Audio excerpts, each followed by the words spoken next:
이번 주에 태국에서 코칭 그 네트워크 및 선교 보고를 같이 나눴습니다. 네 나라가 있었거든요. 우선 태국, 그리고 우즈베키스탄, 네팔, 그리고 말레이시아 이 선교사님들이 오셨습니다. 어떤 분은 부부가 같이 오시고 어떤 분은 혼자 오신 분도 계셨지만 우리 선교사님들도 그런 말을 쓰더라고요. 한국에 있으면 자기들이 쓰레기 같대요. 왜냐하면 한국에서는 복음을 전할 수가 없다. 이분들은 나가서 전해야 되는데 한국은 전도지만 받고도 휙 지나가 버리고 이야기를 할 수 없고 아파트는 다 보안으로 막혀 있고 자신들이 쓰레기 같대요. 우리 복음 선교제에 나와서 다들 막 20년씩 되신 분들이거든요. 복음 전하니까 너무 좋대요. 네. 그리고 복음도 이제는 옛날처럼 선교지도 막 가서 그냥 우악 전하는 게 아니라 관계를 쌓고 코칭식으로 관계를 쌓고 이 사람과 하고 기록을 적어놓고 그러면 어떤 선교사님 분은 여자분이신데 아침 8시부터 오후 4시까지 터미널에 가서 이 태국 사람들은 미리 나온대요. 한 9시다 차다 그러면 2시간, 3시간 전에 나와 있대요. 그러면 이야기가 편하대요. 잘 특성을 상환해서 하죠. 그러면 다 적었다가 그걸 가지고 또 기도한대요. 그러면 한 4-5명 하루에 한대요. 그 시간 동안. 그러면 멀리 있는 버스 타고 다니니까 멀리 가시는 분들이잖아요. 그러면 어쩌다 있으면 계속 또 기도하고 있다면 연락이 온대요. 전화를 연락처 받으면. 그러면 태국 방콕 주변에 있는데 내가 그 이름을 옆에 있는데 태국으로부터 한 방콕으로부터 2시간 정도 거리거든요. 그러면 방콕에 있는 사람과 뭐 친척인가 있으니 좀 만나보고 좀 챙겨주라 그러면은 그럼 전화가 온대요. 그럼 가서 또 복음 전하고. 그분들이 그렇게 태국 되면 그런 식으로 또 복음을 전한대요. 또 말레이시아 같은 경우는 또 이렇게 기도하면서 우리 또 잘 사는 나라에서 많이 일어나지는 않지만 또 병 고치는 은사들, 여러 가지 은사들, 뼈도 맞추는 은사들도 나타나고 참 기적 같은 일들이 일어나고 있습니다. 그래서 저는 그래도 우선은 저희 형편에 맞게 그리고 또 한 번 또 제가 좀 마음이 아팠던 게 이제 같이 또 코칭 보고도 해야 되니까 네팔 선교사님이 오셨어요.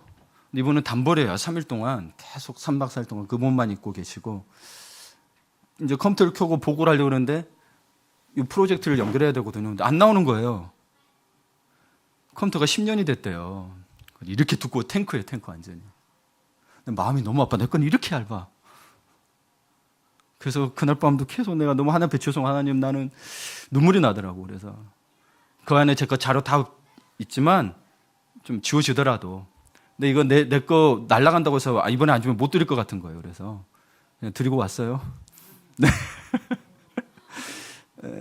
물론 또 새로 사야겠죠. 근데 줄 수 있어서 감사했고 죄송하더라고요. 준다는 게 괜히 있어서 주는 것처럼 제가 죄송하더라고요. 그게 아닌데 그렇죠. 네. 그리고 열악한 곳에서 태국 네팔 같은 경우는 계급 제도이기 때문에 차를 사려면 어마어마하게 비싸대요. 세금이 300%래요. 그래서 2천만 원짜리 사면 300%면 얼마예요? 6천만 원을 줘야 돼요. 그렇게 못 사는 나라 계급제도라 보니까 아예 밑에는 못 가지는 거예요. 자기들 부가 편중돼 있겠죠, 그렇죠? 예, 그런 마음 아픈 일들을 보면서 여하튼 여러분 우리 교회도 아직 안 되는데 회의 선교는 무슨 말이냐? 아니요, 마태복음 28장하고 사도행전 1장을 보면 분명히 모든 민족에게 가서 제자를 삼으라 그랬고 땅 끝까지 이르러 복음을 전파하라 그랬어요. 그거는 단계적으로 하는 게 아니에요. 동시에 하는 거예요. 예, 여기가 누군가의 땅 끝이 될 수도 있죠. 그러나 또 나갈 수 있으면 나가고 그래서 우선 가깝고 좀 너무 험한 데 말고 우리 선교사님과 이렇게 이야기하다 왔습니다. 저희가 갈 수 있으면 그래야 또 여러분 숙박비라도 전략을 해서 선교지에 갈 수 있을 거 아니에요. 교회에 머물러야 그렇죠? 또 마지막 날에 또 한번 여행도 다니고 그렇게 해서 겸사겸사 선교지도 가서 같이 기도하고 그래서 기도 중에 있습니다. 네, 여러분 기도해 주시고 특별히 또 그리고 이번 주 말고 다음 주엔 제가 또 중국에 갑니다. 이제 디사이플 목회 아카데미라고 DPA 아까 이야기했죠.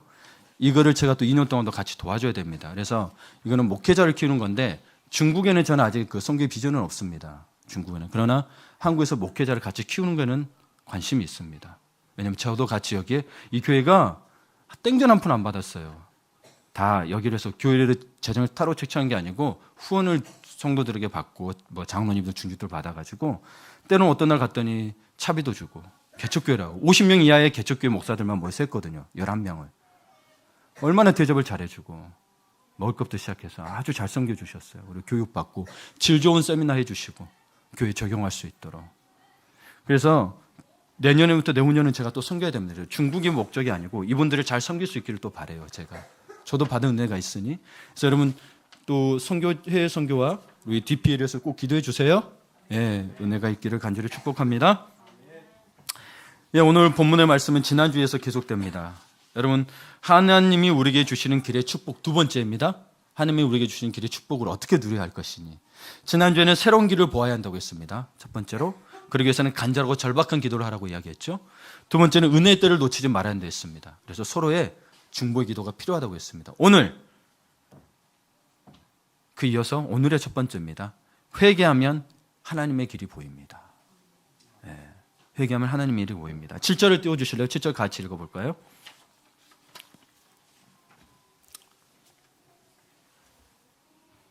네, 성령책 같이 읽도록 하겠습니다. 자, 시작. 악인은 그의 길을, 불의한 자는 그의 생각을 버리고 여호와께로 돌아오라. 그리하면 그가 긍휼히 여기시리라. 우리가 하나님께로 돌아오라. 그가 너그럽게 용서하시리라. 아멘. 여러분, 거룩하신 하나님과 교제하기 위해서는 악인의 길과 불의한 생각이 나오죠. 그럼 악인의 길은 뭐고 불의한 생각은 무엇일까? 악인의 길은 여러분 예전에 죄의 종이 되어서 살았던 옛날 생활 방식들이 있죠. 죄가 죄인 줄 모르고 살았던 거. 그렇잖아요. 남들 하는 대로 다 따라서 했던 거. 그렇습니다. 그래서 세상적인 삶의 방식에 순종했던 것을 여러분 악인의 길이라고 이야기합니다. 그럼 불의한 생각은 무엇이냐? 세상 속에 살면서 물들기 쉬운 우리의 생각을 파고드는 것들이 있죠. 폭력적인 거, 음란한 거, 물질적인 사고방식을 말합니다. 강력히 한 번씩 보고 나면 폭력이 머리에 남죠. 특별히 여러분 음란한 거 보고 나면 머리에 많이 남죠. 그게 여러분의 삶에 계속 기억나게 하죠. 특별히 또 물질에 대해서 이게 집착하게 되면 어떻게 돼요? 사람이 사람으로 안 보이죠? 예. 그런 이를 불의한 생각으로 이야기합니다. 그래서 여러분 우리도 어떤가? 이것을 버리라고 이야기하고 있거든요. 오늘 7절에서는 버리라고 이야기했는데 가지고 있다는 거죠. 그리스도인들도 가지고 있는 거. 이걸 이스라엘 민족이 이야기하는 거거든요. 버리라라고 이야기하고 있어요. 예수 믿으면서도 세상적인 사고방식을 자연스럽게 행하고 돈이나 인맥, 거짓된 방법으로 문제를 해결하라는 것들을 버리고 와야 하나님의 기적의 역사가 임한다는 겁니다. 돈이나 인맥, 그거 하나님이 필요 없다는 게 아니고 그걸 하고 하면은 내가 한 것이고 내가 가진 것으로 한 능력이기 때문에 하나님이 하신 것이라고 자신 있게 말할 수 있나요? 안 되죠. 봐보세요. 예, 하나님께서 인맥과 돈이 나쁘다는 게 아니에요. 정말 여러분 기도하며 성령께서 이렇게 이 사람과 만나라 혹은 이렇게 물질을 사용해라 라고 이끄셨냐는 거예요. 그렇지 않으면 여러분 생각대로 인맥과 물질을 사용하는 거예요. 이 시대에 여러분 세상과 다르려면 다른 거 다 여러분 착하게 사는 사람들 많아요. 그런데 그리스도인이 특별히 이 세상 자본주의 시대에서 여러분 구별되려면 사랑과 물질을 성령의 이끄심에 따라서 사용해야 합니다. 그렇지 않으면 여러분 어느 순간 예수 믿는다고 하지만 분명히 그거 따라가게 돼 있습니다. 예수님을 배반하게 되는 거예요. 우리가 하나님의 축복을 갈구하고 응답을 간구하지만 여러분 죄를 끌어안고서는 받을 수 없습니다. 성경에서 말하는 복은 우리 하나님 안에서 주시는 세상에서 우리가 고통이 없다는 게 아니고 그 안에서 누리는 기쁨과 평안, 구원의 확신을 통한 정말 삶에 있어서의 질이 높아지고 그러다 보니 물질도 오는 거고 사람도 오는 거고 여러 가지가 오는 건데 우선순위는 물질과 어떤 사람의 좋은 사람 만나서가 축복이 아니라는 거예요. 내 마음의 중심이 하나님을 향하지 않았으면 여러분 잘 생각하셔야 돼요. 왜냐하면 내가 거룩하니 너희도 거룩하라 그랬거든요. 그래 하나님이 인도하셨고 구약에서 끝없이 이스라엘 민족에게 요구했던 말은 너희가 음란함을 버리라. 하나님 외에 다른 신을 섬긴 것을 계속 이야기했단 말이에요. 죄를 버리느냐 안 버리느냐가 여러분의 영적인 운명을 가릅니다. 이 세상에 사는 동안의 운명을 가르는 게 아니고 죄를 버리느냐 안 버리느냐가 여러분 천국과 지옥을 가른다는 이야기예요. 지금은 모르죠. 여러분이 나중에 모든 사람이 피할 수 없는 길이 그 길이 뭐예요? 죽음의 길 앞에서 오른쪽이냐 왼쪽이냐가 결정이 납니다. 특별히 여러분 교회에서도 보면 십자가에 대해서도 교회에서도 하나님의 사랑만 강조하는 곳이 있어요. 뭐 전도할 때도 하나님의 사랑이시다라고 강조하죠. 그러나 여러분 하나님의 사랑을 강조하는 게 나쁘다는 게 아니고 하나님의 거룩을 자꾸 강조하는 사람들이 있어요. 여러분 하나님의 사랑과 거룩은 같이 갑니다. 십자가에서 사랑하고 용서하셨지만 여러분, 죄를 끌어안고 버리지 않는 사람은 그대로 두지 않으십니다.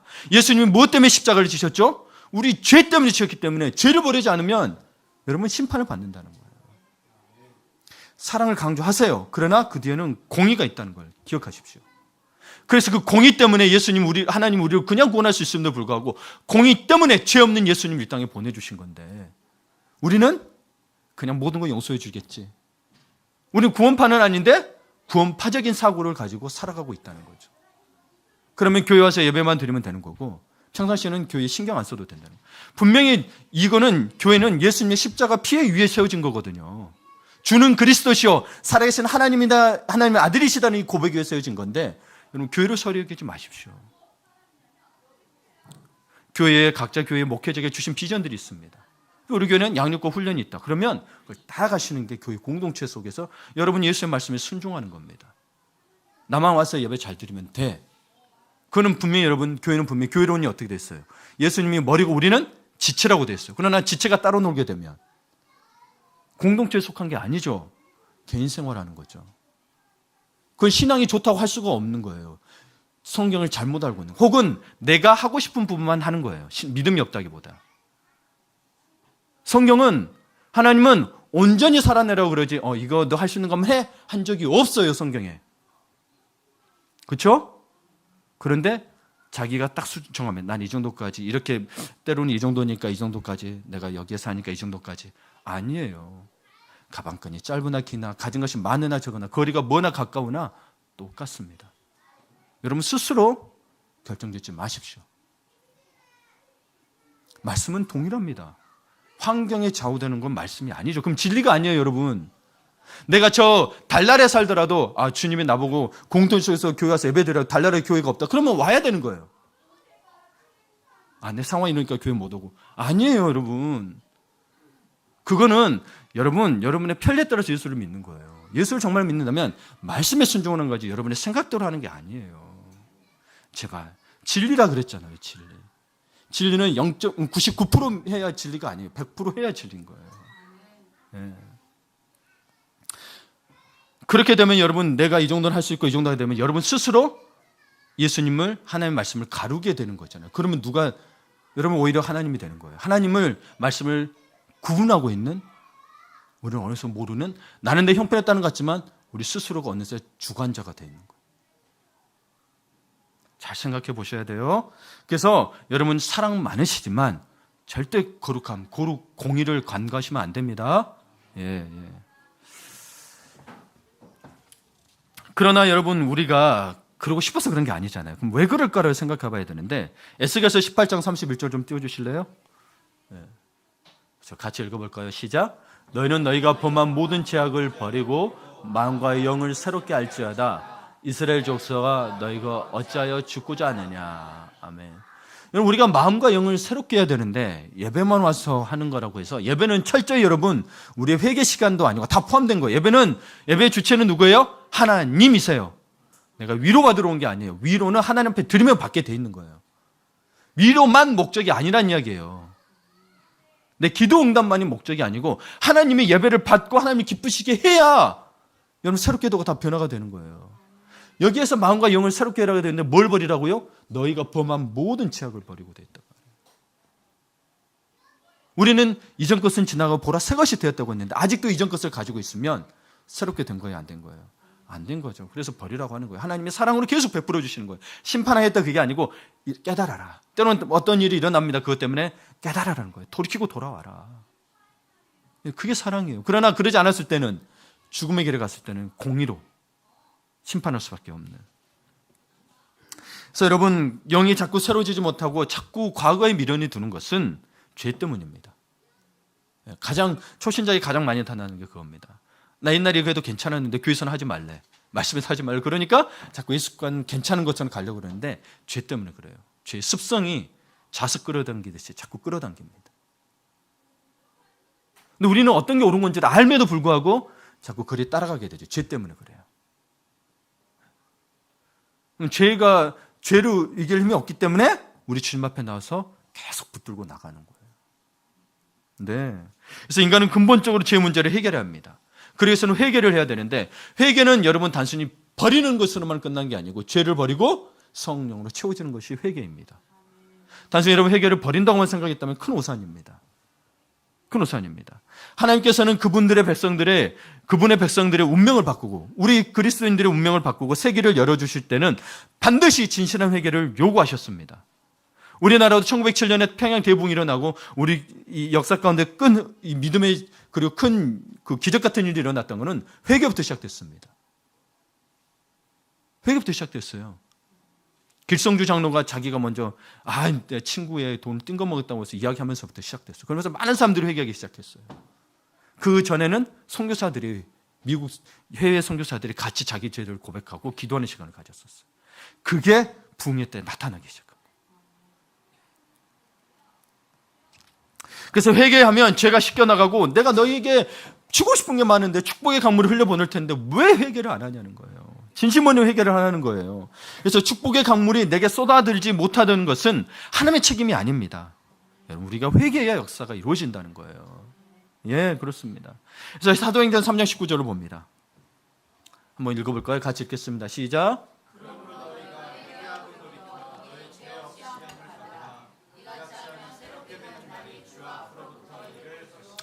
아멘. 예.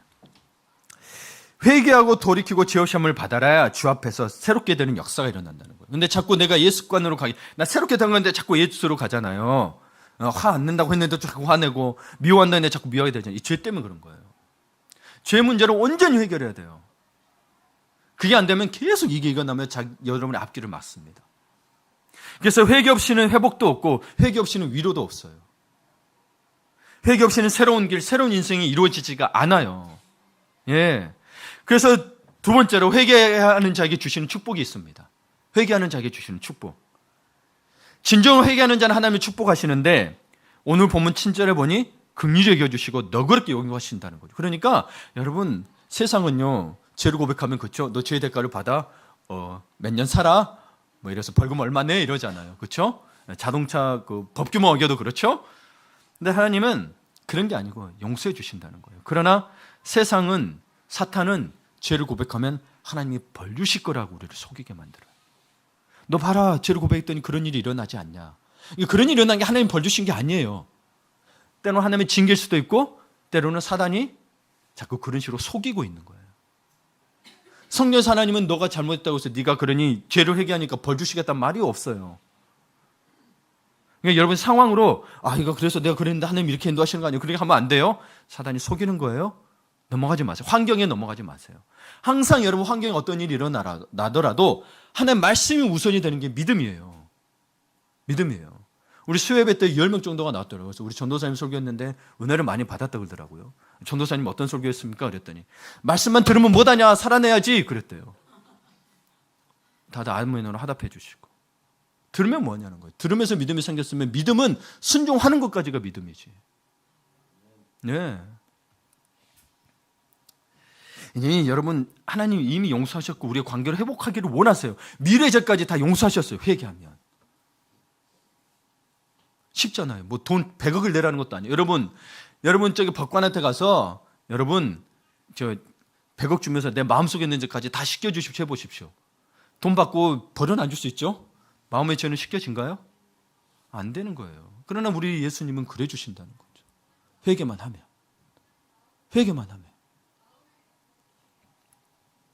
그래서 회개는 심판하기 위해서가 아니라 은혜를 주시기 위해서 회개하라는 것이고 회개는 하나님의 첫사랑을 회복하는 거죠. 여러분 예배석 교회 이야기합니다. 너희가 첫사랑을 회복하지 않으면 이 잔을 내가 옮기리라고 말씀하십니다. 영적 초심을 다시 찾기 위해서는 회개가 필요합니다. 내 믿음이 흔들어진 것 같다. 처음에 내 주님밖에 눈이 안 보이고 그 세상 어떤 것도 불평 불만이 없었고 주님만으로 기뻐하고 만족이 있었는데 없다. 영적 초심을 다시 찾으셔야 합니다. 예, 다시 찾으셔야 합니다. 몇 년 전 있었던 일인데요. 그 전 세계에서 매주 6천만 명이 찾는 세계 최고의 커피 전문점이 있습니다. 별다방. 별다방 잘 아시죠? 스타 뭐뭐뭐뭐 아시죠? 별다방이라고 해요. 이게 광고하면 안 되니까. 별다방. 별다방이 장사가 너무 잘 된다고 해서 자만해서 위기를 맞은 적이 있습니다. 그러자 다시 커피 어게인이라는 구호 아래 800여 개의 매장을 문을 닫습니다. 그러면서 우리 돈으로 약 100억 가량, 800만 달러는 그 당시 800만 달러 치면 약 100억 가량 될 거예요. 100억 달러의 수익을 감수하고 바리스타들을 재교육하기 시작합니다. 이들이 자만해지면서 나타나던 형상들이 있죠. 인종차별에 나타납니다. 영수증에 눈 찢어지게 딱 그려서 주고 그래요. 예. 그 신문에도 났었죠. 예. 재교육을 시켜서 다시 초심을 찾을 수 있도록 했습니다. 그러니 망하지가 않았죠. 안 그러면 망하는 거예요. 여러분 어디 일터든 간에 뭐 사장들 혼자서만 한 게 아니에요. 직원들도 같은 마음을 가져야 됩니다. 교회도 마찬가지입니다. 교회도 마찬가지입니다. 별다방이 다시 커피로라고 외치면서 진짜 커피를 사랑하는 문화와 그들의 초심을 회복하자고 했듯이 동력 없이 무너져가는 한국 교회가 돌아올 것이 있다면 다시 예수님께로요. 오직 예수. 예. 오직 예수가 아니고 뭐가 됐어요? 오직 숫자. 예. 오직 뭐 기적 뭐 이런 거. 다시 예수님께로 가는 길은 말씀과 기도로 돌아가는 것입니다. 그래서 우리 양육반 말씀을 시작했죠. 그리고 중보기도 모임도 시작했습니다. 사실은 매일 해야 되는 거지만 우선 시작할 수 있는 것부터 하시게요. 네. 초심을 회복하는 회개운동이 변화의 시작인 줄을 믿고 여러분 고백해야 합니다. 그때 하나님께서 차원이 다른 축복의 길을 열어주시는 거예요. 우리는 그냥 축복만 받으려고 하지 마시고 하나님 정말 주시기를 원하세요. 진심 어린 회개가 있어야 돼요. 말씀도 말씀대로 살아내야지 내가 할 수 있는 만큼만 살아내는 게 아니에요. 할 수 있는 만큼과 최선을 다하는 건 달라요. 최선을 다해서도 못할 수는 있어요. 최선의 자세와 내가 딱 정해놓고 난 이 정도까지 안 돼 라고 정하는 건 다른 문제예요. 다른 문제예요. 또 봅시다. 야고보서 5장 16절을 봅시다. 같이 읽을까요? 그러므로 너희 죄를 서로 고백하며 병이 낫기를 위하여 서로 기도하라. 의인의 강구는 역사하는 힘이 큼이니라. 예, 의인의 강구는 역사하는 힘이 크다고 했습니다. 큽니다. 이 소돔과 고모라 성을 위해서 강구하는 아브라함의 이야기를 아실 것입니다. 하나님께서 소돔과 고모라 성이 너무 타락해서 멸하시려고 여호와의 사자를 보냅니다. 그때 가면서 이때는 게 뭐 의인이고 그런 기준이 없어서 그냥 멸하러 가시는 도중이었는데 아브라함이 물어보고 그러면 롯이 자기 조카 롯이 있으니까 또 그리고 소돔과 고모라에서 당한 긍휼한 마음이 들었던 거예요. 의인 50명만 있으면 멸하지 않겠다. 멸하지 않게 해주십시오. 그러니까 너 오냐 그러면 40명, 40명, 20명, 10명까지 줄입니다. 소돔과 고모라 성이 그 당시에 수만 명이거든요. 지금 따지면 수십만 명입니다. 지금도 수십만 명이에요. 큰 성이에요. 그런데 의인 10명이 없어서 망하고 맙니다. 그 수십만 명 중에 수십만 명 중에 봅시다. 그래서 의인의 강구는 힘이 있는데 그 본문 좀 계속 띄워주세요. 자, 의인의 강구 앞에 그 문장이 뭐죠? 서로 기도하라. 그 앞에 뭐예요? 병이 낫기를. 그 다음 우리가 놓치고 있는 게 있어요. 그 앞에 뭐예요? 뭐라고 됐어요? 너희 죄를 서로 고백하며. 여러분 우리의 육신은 죄덩어리입니다. 병이 많거나 불치병에 걸려서 죄덩어리가 아니고 우리 모두가 죄인입니다. 의인의 강구하는 역사는 여러분 뭐 능력만 받아서 하는 게 아니에요. 그분들은 특별한 은혜를 받았어요. 막 가서 기도 받을 수 있어요. 그러나 의인의 강구하는 이 의인은 여러분 우리가 말하는 뭐 병 고치는 사 있고 이 사람을 이야기하는 게 아니에요. 성경에서 말하는 의인은 죄를 자백하고 우리 주님을 진심으로 믿는 사람을 말하는 거예요. 그걸 의인이라고 칭한다 그랬잖아요. 그래서 우리에게는 여러분 구원의 기쁨을 회복하라는 게 그런 말인 거예요. 여러분 구원에 대한 기쁨이 없고 구원에 대한 확신 속에서 그냥 확신만 가지고 살아간다. 이건 아닙니다.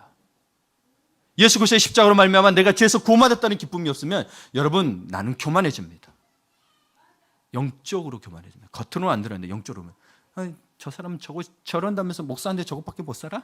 장모님이라서 저렇게 행동해? 자기가 하나님 돼서 정죄하고 있어요. 그럴 수 있다고. 물론 그 사람들이 죄를 지은 거를 잘했다는 게 아니에요. 근데 내 마음속에 그런 게 일어난다면 생각해 보셔야 돼요. 영적 교만은 무너뜨려야 합니다. 우리가 의인이 될 수 있는 길이 딱 하나 있는 게 바로 예수를 진심으로 믿는 거예요.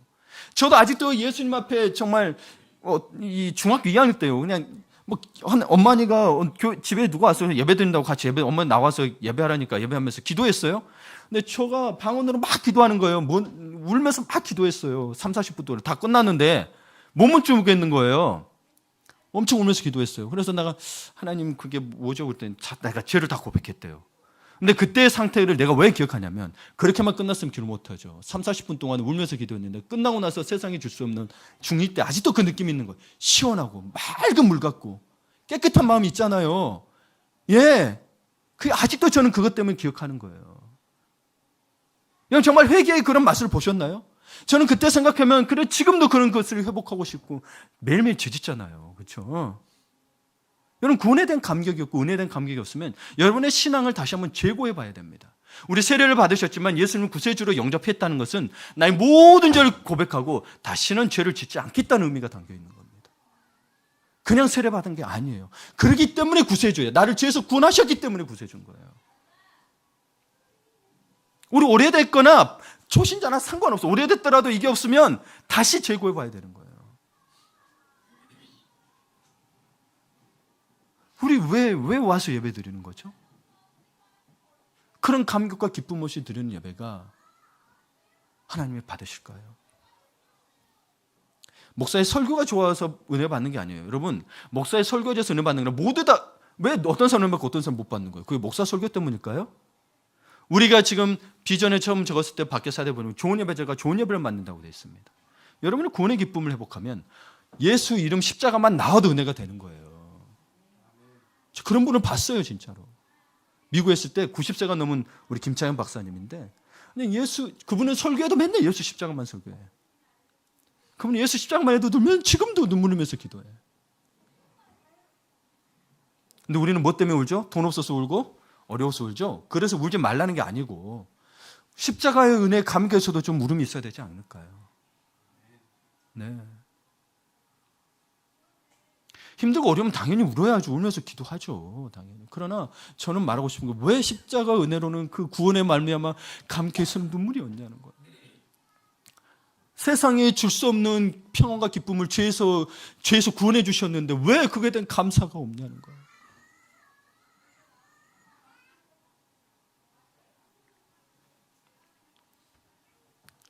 그래서 여러분 병든 자를 위하여 기도할 때 열심히 기도하라고 하지 않았습니다. 뭐예요? 죄를 자복하고 서로 죄를 서로 고백하고 병이 낫기를 서로 기도. 서로 죄 고백하지도 않고 병이 낫기를 기도하는 건 의미가 없어요. 누구한테 가서 기도받는다고 나을 것 같아요? 아니요. 100% 나은 사람 어디 있어요? 예수님 외에 손을 얹어서 나은 사람 예수님밖에 없어요. 바울도 100%는 아니에요. 누구한테 가서 한다고 낫는다는 것은 그 사람 무존하게 되는 거예요. 서로 죄를 고백하고 병이 낫기를 기도하라고 말씀되어 있잖아요. 왜? 그래서 그게 여러분이 죄를 고백했을 때는 예수님께서 나를 의인 삼아 주셨다고요. 그래서 의인의 강군의 역사님이 크다는 게 그래서 병이 날 때 병이 날 수 있다는 거예요. 우리는 회개하지 않고 죄에서 돌이키지 않으면서 자꾸 병 낫기만 누구한테 가서 한다면 고민해 보셔야 돼요.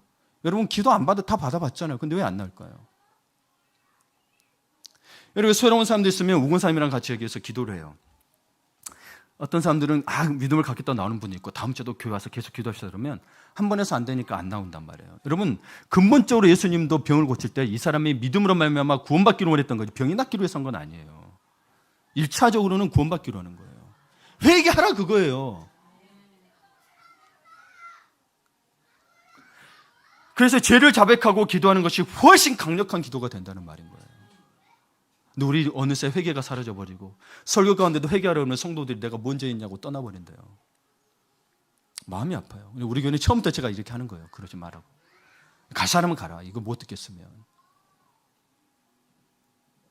안 그러면 제가 교회를 시작했을 때 제가 예수님 앞에 말씀들을 못하는 거니까. 그렇죠? 네. 여러분에게 뭐 능력 있고 은사가 있고 이걸 말하는 게 아니에요. 본질적으로 우리는 죄와 싸우고 있는 거라니까요. 어떤 능력 받기 위해서 예배하는 게 아니고. 그걸 놓치지 마세요. 그래서 구원받아야 예수님 구세주를 믿고 구원받아야 하나님을 영원하게 할 수 있는 인간 창조의 목적을 이룰 수가 있는 거예요. 그게 안 되는데 어떻게 내가 선한 일을 한다고 하나님을 영광 받아요? 아니에요. 내가 구원받지 않고 선한 일을 하는 건 안 받으셔요. 그게 제사가 안 된다는 이야기인 거예요. 여러분 병을 낫기 위해서 하는 회개는 하나님이 바라시는 게 아니에요. 병과는 상관없이 진심 어린 회개가 있어야 주님 바라신 거죠.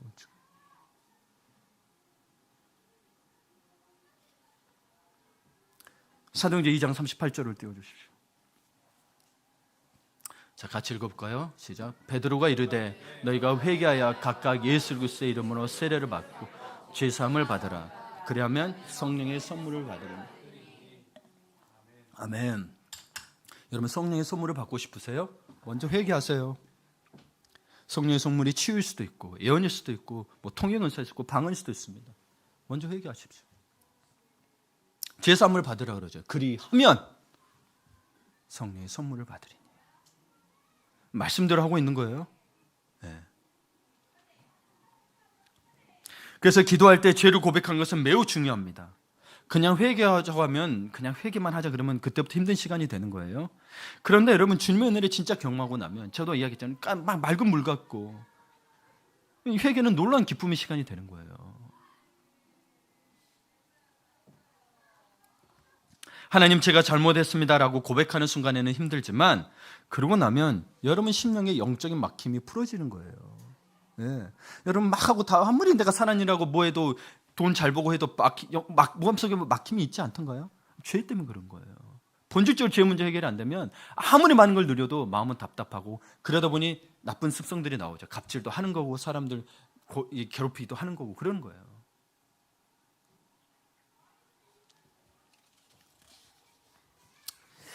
음란에 사로잡혀 있던 어느 교육자가 있었습니다. 마음의 가책을 느끼면서도 그 습관에서 쉽게 벗어나지 못했습니다. 그 문제로 괴로워하던 어느 날 성령께서 아주 어릴 때 일을 생각나게 하셨다고 합니다. 그래서 어릴 때 성적 호기심으로 친척에게 부끄러운 일을 했던 부끄러운 일이 떠올랐는데 주님께 그것을 용서해달라고 회개하지 않았던 것을 깨달았습니다. 그로 인하여 자신이 계속해서 더러운 일에 묶여있다는 것을 알고 주님 앞에서 자신의 죄를 고백하고 간절히 회개하자 영적인 묶임에서 풀려나는 것을 느꼈다고 했습니다. 시편 51편에 보면 다윗이 바세바 사건 그리고 그 남편을 죽이고 나서 자기의 구원의 기쁨을 회복시켜달라고 합니다. 그런데 이 구원의 기쁨 회복해야죠. 그런데 다윗의 시편 중에 또 백미가 있습니다. 자기가 모태에서 태어났던 것을 회개합니다. 정욕으로 말미암아 자기가 태어났다는 거, 그 정도까지 회개하는 거예요. 하나님 앞에 거룩하게 비춰보니 하나님의 성령 주신 건 맞는데 그것까지도 부끄럽다 그거예요. 하나님 앞에 가니 우리는 그냥 이 정도까지 괜찮지 살고 있지 않나요? 거룩함이란 그런 게 아니에요. 거룩함이란, 하나님의 거룩함이란 진짜 깨끗한 거예요. 눈에 안 보이죠? 이 정도 섞여도 안 보이는 거, 이런 하얀색 말고 진짜. 우리가 회개하면 영적으로 풀어지는 은혜를 얻게 됩니다. 우리 주님이 십자가에서 괜히 피를 흘리신 게 아니니까요. 그래서 예수 그리스도의 십자가 은혜가 여러분의 기도를 완전히 다르게 만들 것입니다. 예. 십자가가 있어야 돼. 십자가 은혜가. 예. 그래서 초대 교회 때는 병든 사람을 위해 살 수 있는 일이 기도밖에 없었어요. 초대 교회 때는. 그런데 서로 모여서 큰 소리를 울며 열심히 병낫기만 기도했던 게 아니에요. 그걸 하지도 않았어요. 여기 자서행전을 보니까 먼저 기도하는 사람들이 서로 자기 죄를 고백했어요. 우린 감추죠? 그런데 고백해야 다음에 또 그 죄를 안 져요. 그런데 그것까지 서로 공격하면 안 돼. 서로 고백했는데 이것들을 가지고 기도했다는 건 서로 용납하고 허물을 덮어줬다는 거죠. 서로 사랑했다는 거죠. 그랬을 때 기도의 능력이 나타난 거예요. 자백했다면이 아니라, 여러분 봐보세요. 서로 저거 들으면 안 되는 말을 고백한단 말이에요. 근데 분명히 심한 죄들도 있었을 거 아니에요. 그렇죠? 내가 어디 가서 막 엄청나게 훔치고 나왔어. 하여튼 옛날에는 또 뭐 불륜도 저질렀어 이런 말도 나오겠지만, 여러분 보세요. 근데 그것들을 그런 걸로 해서 서로 싸웠거나 어디 나갔단 말이 없어요. 서로 회개했다는 거예요. 그러한 회개가 있어야 병 고치는 이들이 같이 기도가 된다는 거예요. 중보기도 그래서 중요한 거예요. 혼자 한 게 아니에요.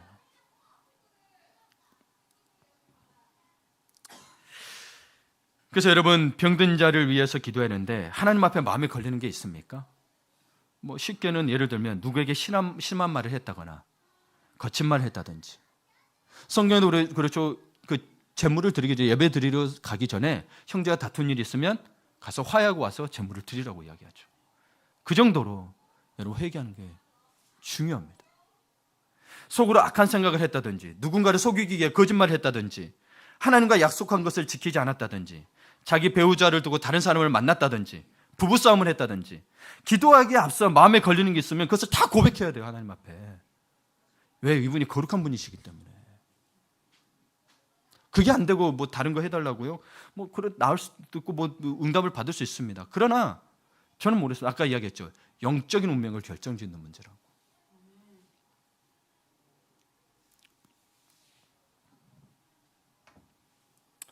기도가 풀어지기 위해서는 서로 자기 죄를 고백해야 합니다. 주님이 역사하실 수 있는 기도를 드려야 하기 때문입니다. 네. 주님이 역사할 수 있는 기도가 그렇다는 거예요. 여러분, 기도가 막히는 가장 큰 이유는 죄 때문입니다. 네, 죄 때문이에요. 사단이요 계속 우리를 노려요. 유혹한다는 거예요. 거기에 넘어가는 게 우리가 넘어가는 거고, 사단은 계속 유혹해요.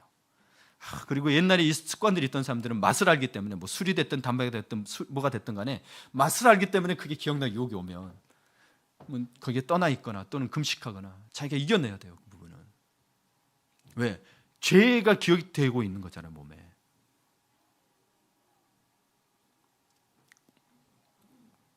그래서 진정한 회개가 아니라면 역사가 일어나기가 어렵습니다.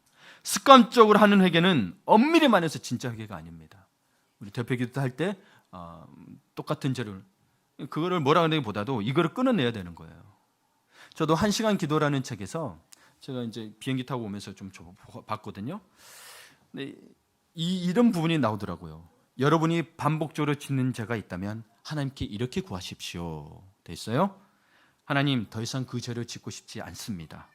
만약에 제가 계속해서 그 죄를 짓는다면 아예 제 영혼을 데려가 주세요. 이 세상에 오래 살 수 있도록 더 많이 죄를 지을 게 아닙니까? 하나님, 제 목숨을 걷어가세요. 죽기를 각오하고 더 이상 그 죄를 짓고 싶지 않습니다. 하나님, 차라리 저를 그냥 데려가 주세요. 이렇게 기도하래요. 1시간 기도의 저자가 누군 줄 아세요? 유기성 목사님이요. 선한목적교회. 본인이 이렇게 기도한대요. 여러분, 죄는 이렇게 끊어내야 되는 거예요. 그런데 남 탓하죠. 저 사람이 있어서 내가 이 죄를 짓는 것 같고 저 사람 때문에 힘든 것 같고. 아니요, 내가 죄를 짓고 있는 거예요. 그러면 차라리 나를 데려가 달라고 기도하래요. 저도 이런 기도는 해본 적은 없습니다. 단지 하나님, 금식할게요. 제가 좀 안 먹을게요. 어떻게든 제 이 자를 끊어낼게요. 이런 기도했죠. 저를 데려가 달라는 기도는 안 했거든요. 근데 이분은 얼마나 죄 앞에서 정말 하나님 앞에 순결하고 싶은지. 우리는 어때야 될까요? 제가 말했죠. 유기성 목사님 설교는 부드럽지만 강력하다고. 여러분, 이럴 정도로 죄를 끊어내고 계십니까? 바울은 그래서 죽기까지 싸우게 돼 있죠. 죄에 대하여.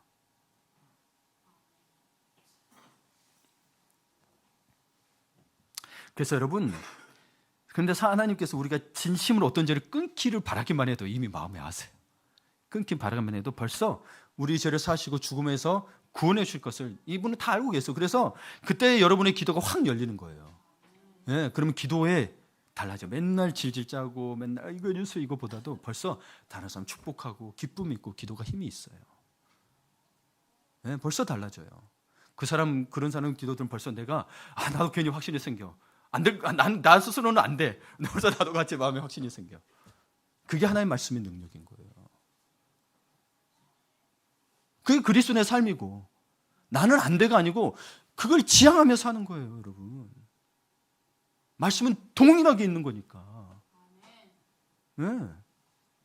아멘. 그래서 하나님의 길은 세 번째로 하나님의 길은 우리의 길과 차원이 다릅니다. 자, 8절 9절을 같이 읽습니다. 오늘 본문에 이사야서 55장 8절 9절 성경 보시고 같이 읽을게요. 시작. 이는 내 생각이 너희의 생각과 다르며 내 길은 너희의 길과 다름이니라. 여호와의 말씀이니라. 이는 하늘이 땅보다 높음 같이 내 길은 너희의 길보다 높으며 내 생각은 너희의 생각보다 높음이니라. 아멘. 이 바벨론의 포로로 잡혀갔거든요. 이들이 왜 잡혀갔냐? 우상 숭배했어요. 네? 선지자들 많이 보냈죠, 그렇죠? 뭐 알죠, 여러분? 여러 선지자들이 다 그 시대 사람들이에요. 그래서 돌이키라. 그러면 내가 너에게 복 주겠다고 했는데 이들이 안 돌이켰어요. 오히려 하나님이 때로는 그래도 불구하고 은혜를 베풀어 주셔서 구원해 주셨던 것들, 그 은혜까지도 다 내팽겨져 버렸거든요. 그래서 바벨론 포로에 끌려갔어요. 하다. 이게 심판은 아니고 징계를 주신 거죠. 네. 왜냐하면 하나님 분명히 이스라엘 민족을 구원하시겠다고 약속하셨기 때문에 하나님이 약속을 깨는 거예요. 약속은 철저히 지키는 분이세요. 징계를 주셨습니다. 70년 뒤에 돌아오게 되죠. 그러나 이들이 회개하고 하나님께 돌아온다고 기도를 한 것 같은데도 불구하고 이게 이사야가 이야기하는 게 이 백성들이 못 믿는 거예요. 지도자들이랑. 그렇게 기도한다고 해서 저 바벨론 봐봐. 얼마나 무섭고 막강하냐. 안 무너질 것 같은 거예요. 그러니까 두려워하고 걱정하고 고민하죠. 모두 뿔뿔이 흩어져 있는데 우리가 고향으로 돌아갈 수 있을까? 의심을 하게 되죠. 당연하죠. 여러분, 인간의 상식으로 그게 가능하겠어요? 당연하죠. 인간의 상식으로 어떻게 이스라엘 민족이 1948년에 다시 세워질 수 있죠? 2000년이 넘었는데. 2000년 동안 나라가 없던 나라예요. 근데 여러분, 그 어느 역사도, 그리고 그 근대에 들어와서 어떻게 나라가 세워질 수 있죠? 물론 팔레스타인 민족에 대한 부분은 뭐 이렇게 민족적인 우리의 사고에서 할 수 있는 부분이지만, 우리가 하나님의 약속의 관점에서 볼 때 분명히 이스라엘 민족이 멸망하지 않았습니다. 그렇죠? 시간에 좀 오래 걸렸을 뿐이죠. 근데 하나님에게는 천년이 하루 같은데 이틀 만에 세워진 거죠. 그렇죠? 불가능한 일이에요, 여러분. 역사적으로 볼 때. 그것도 조그만 나라가 다시 이스라엘 민족이, 땅이 생기고 나라가 생길 수 있었다는 것은 불가능한 일입니다.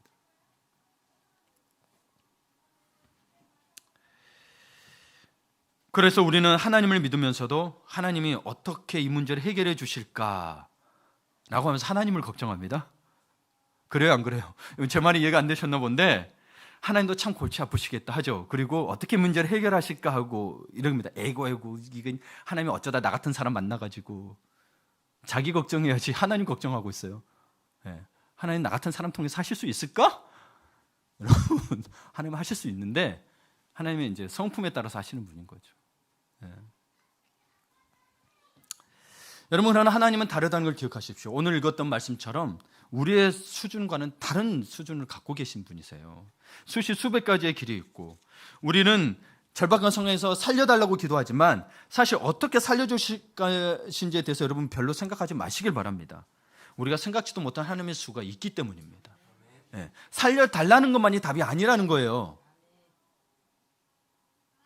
무슨 말인지 이해되시죠? 우리는 그런 일이 닥치면 살려달라고만 그러거든요. 물론 그게 틀렸다는 게 아니에요. 그러나 하나님의 길은 우리의 수준과 다르다는 이야기예요. 그래서 여러분 조심할 것이 있죠. 자기가 생각한 시나리오, 자기가 바라던 상상대로 되지 않을까 하는 기대 속에서 하나님의 수를 잊지 마시기 바랍니다. 예. 기도는 우리의 문제를 온전히 하나님께 맡겨드리고 하나님이 주관하실 것을 믿고 평안함을 얻는 것입니다. 믿음이 성숙한 사람은 하나님의 생각이 자기보다 차원이 다르게 높음을 인정합니다. 그러기에 인생이 원하는 대로 풀리지 않아도 결코 섣불리 낙담하거나 좌절하지 않습니다. 예. 우리의 미래도 생각대로는 잘 풀리지 않을 것입니다. 그런데요, 믿음이 있다면 더 잘 풀릴 것입니다. 예. 왜요? 하나님 우리를 사랑하시기 때문에. 공의의 바탕도 사랑이에요. 우리가 구원받기 원하는 거니까. 만약 사랑이 없다면 공의도 사랑도 십자가가 아예 안 나타나는 거예요. 그렇잖아요. 이미 심판받아 버렸으니까, 죄 때문에.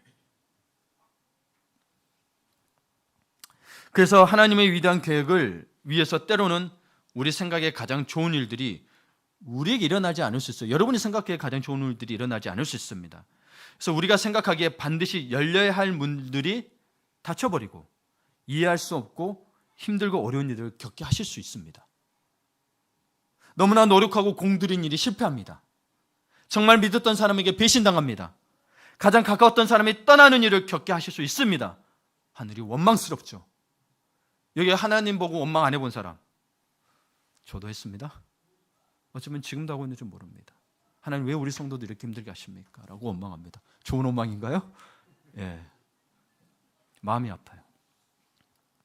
그때는 정말 고통스럽습니다. 그러나 세월이 지난 후 그것이 우리를 위한 하나님의 선하시고 은혜로운 축복이었던 것을 깨닫게 됩니다.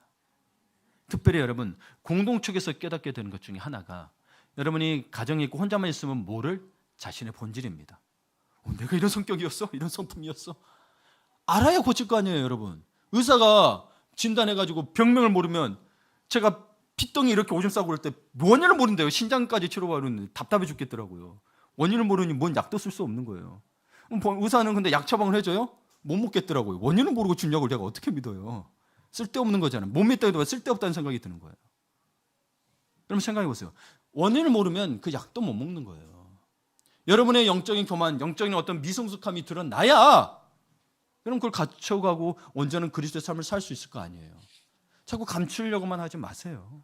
드러나는 게 좋은 거예요. 그리고 이제 그게 그냥 안 드러나게 돼요. 감춘 거 말고 이제 안 드러날 수 있는 인격이 되면 되는 거잖아요. 그러니 그런 가운데 또 서로 용납하고 사랑하고 기도해 줘야겠죠. 그게 공동체죠. 그게 공동체인 거예요. 여러분 마지막으로 하나님의 길을 가면 하늘의 기쁨이 있습니다. 하나님의 길을 가면 하늘의 기쁨이 있습니다. 자, 12절을 읽을까요? 같이 읽을까요? 시작. 너희는 기쁨으로 나가며 평안히 인도함을 받을 것이요 산들과 언덕들이 너희 앞에서 노래를 바라고 들의 모든 나무가 손뼉을 칠 것이며. 아멘. 예. 거기까지 읽어주세요. 잣나무는 가시나무를 대신하여 나며 화석류는 찔레를 대신하여 날 것이라. 이게 여호와의 기념이 되며 영영한 표징이 되어 끊어지지 아니하리라. 아멘.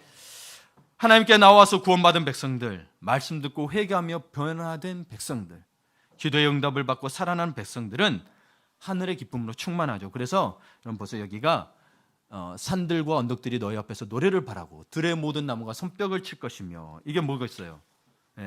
하나님이 주시는 영적 기쁨이 너무 크니까 온 세상이 노래하고 춤추는 것처럼 느껴지는 거예요. 그런 본 적들 한 번들 있으시죠? 있으셔야 돼요. 그럼 여러분 믿는 게 신앙생활 게 팍팍하고 내가 진짜 내가 하나님 평안을 누리고 있나? 이 생각이 들걸요? 목사님 맨날 거짓말하고 있고 하늘에 평안이 있다는데 기쁨이 있다는데 자꾸 이야기하면 저는 그럼 거짓말쟁이가 되잖아요. 여러분 이러한 신앙의 체험들이 있어야 돼요. 그래야 내가 돌아갈 수 있는, 내가 정말 하나님이 나 안에 거하시고 내가 친밀하다는 거.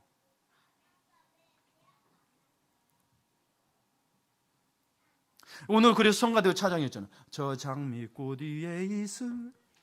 그 다음에 뭐예요? 그 다음에 귀에 들리는 그게 뭐예요? 주님의 음성. 여러분 장미꽃의 이슬만 보고도 주의 음성이 들린대요.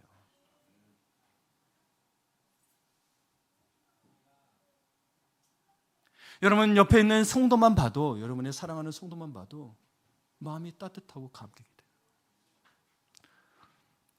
돼요. 주님의 마음속에 그런 거야. 내가 너도 사랑하니 너도 가서 사랑해라. 여러분 길을 가다가도 햇볕을 보고도 햇볕이 정말 감사하다. 때로는 힘이 들면 그거 안 들어오죠. 근데 그런 고백들을 한두 번씩은 있어 봐야 진짜 은혜를 체험했다 할 수 있는 거예요. 안 그러면 진짜 여러분 육적으로 산 거예요. 영적인 건 살아본 적이 없는 거예요. 내가 기도 생활했고 말씀 들었다고 영적으로 산 게 아니라니까요. 저 속에서 하나님을 발견하지 못하고 어찌 하나님이 나의 주인이라 할 수 있습니까? 그러니 하나님이 멀게만 느껴지고 기도도 해봐야 필요 없고 그냥 와서 예배만 드리고 가는 게 되는 거예요.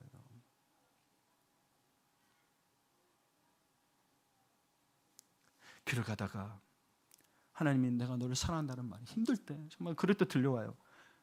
지하철에서 내려가지고 막 우는 때가 기억나요. 자다가도 들려가고 막 울었던 때가 있어요. 너무 사랑이 감사해요. 난 정말 힘들었거든. 근데 사랑한데 뭐 걱정하고 있냐. 막 1시간 동안 울어. 일어나서 침대에서 울고. 길다가 전체에서 울면 안에서 울면 미친놈 같으니까 내려서 쫓아가서 울고. 눈물을 멈출 수가 없는 거예요, 여러분. 자, 그거 없으면 저도 예수 여러분 믿어라는 게 너무 팍팍할 거야. 여러분 왜 예수 믿는데 자꾸 여러분 이렇게 정하고 정한 줄 아세요? 이 정도까지 정한 줄 아세요? 이 진짜 은혜가 없기 때문에 그래요. 제발 주님을 진심으로 만나십시오. 깊은 회개를 통해서 내 문제만 해결되고 병 낫기만 한 게 아니라 예수 만나는 게 가장 그 축복임을 아셔야 됩니다.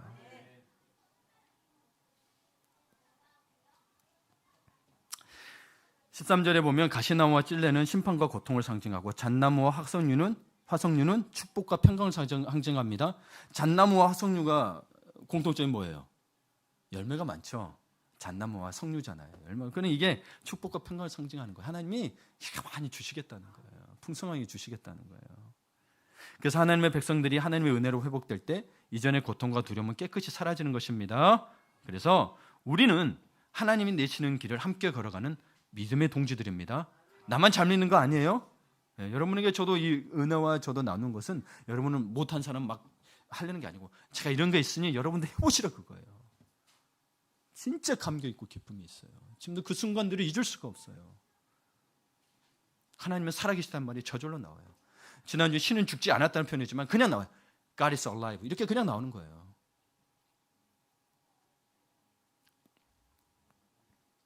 그러나 우리가 걸어가야 하는 이 길은 세상 사람들과 가는 길과는 다릅니다. 편하고 좋은 길이 아니라 좁고 험한 길일 수도 있습니다. 그러나 하나님의 사람들이 반드시 가야 하는 거룩한 길이 있습니다. 이 길은 사명과 섬김의 길이요, 순종과 희생의 길입니다. 기도하지 않으면 계속 갈 수 없는 길이에요. 그래서 여러분, 나는 그렇게 살고 싶은데 안 되는 거는 기도를 이 길을 가는 동안은 때로는 외롭고 때로는 지쳐 쓰러지기도 할 것입니다. 그럴 때마다 우리는 서로를 위해 기도하고 격려하며 함께 이겨내야 합니다. 감추려고 하면 혼자 기도하게 되겠죠. 그러나 나는 부족합니다. 그런 예수가 필요합니다. 같이 기도하면 더 많은 열매가 있는 줄을 믿습니다. 그러나 이 길은 쉬운 길은 아닙니다. 그렇지만 이 길에는 우리 주님이 함께 가시는 길이에요. 그래서 가는 마다 곳곳마다 오아시스가 있는 거예요.